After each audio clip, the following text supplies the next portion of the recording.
et que finalement un seul manquement dans cette grande chaîne.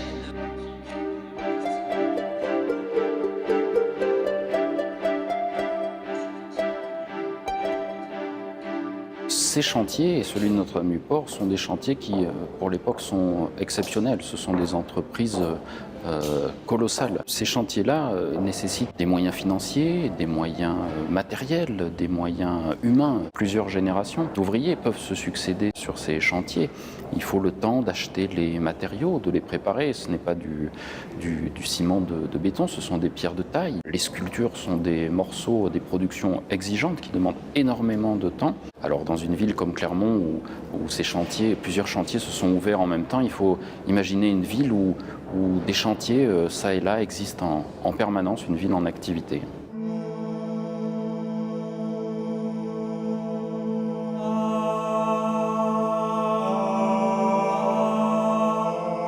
Ces possessions définitives sont apparues en 1614 dans le cadre de calamités spécifiques liées au climat, période de grande sécheresse et puis suivie de pluies incessantes.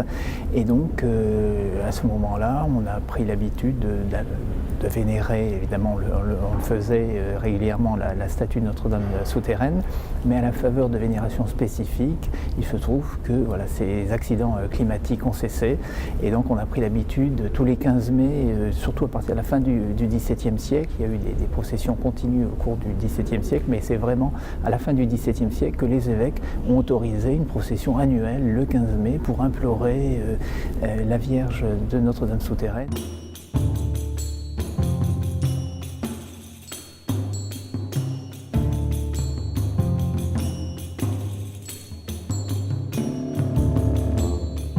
L'inscription à l'UNESCO a dynamisé les recherches parce que ça a donné l'occasion de faire des publications, de faire des colloques. J'ai parlé de l'exemple de l'Italie aussi, où c'est évident parce qu'il y a aussi une activité de recherche très importante et des sources particulièrement bien conservées. Donc c'est certainement important.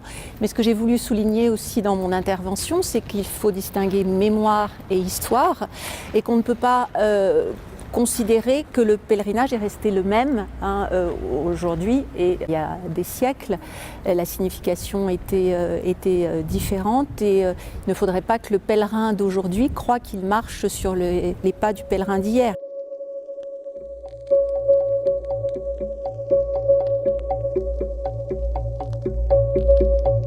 D'un point de vue esthétique,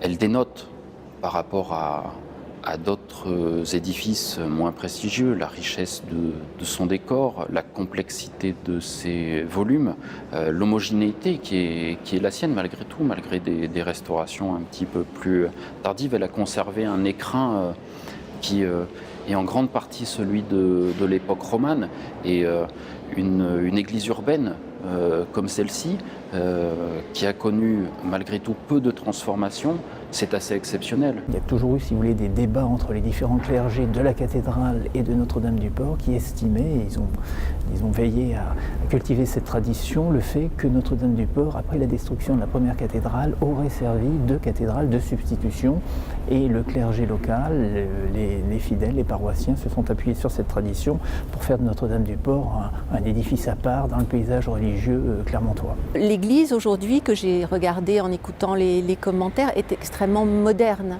dans sa conception architecturale et puis dans la lumière aussi. On peut le voir quand on va dans les lieux et quand on voit les photos aussi, la lumière qui se pose sur le chevet de Notre-Dame-du-Port. Je trouve qu'elle est unique et que c'est un vrai lieu de spiritualité.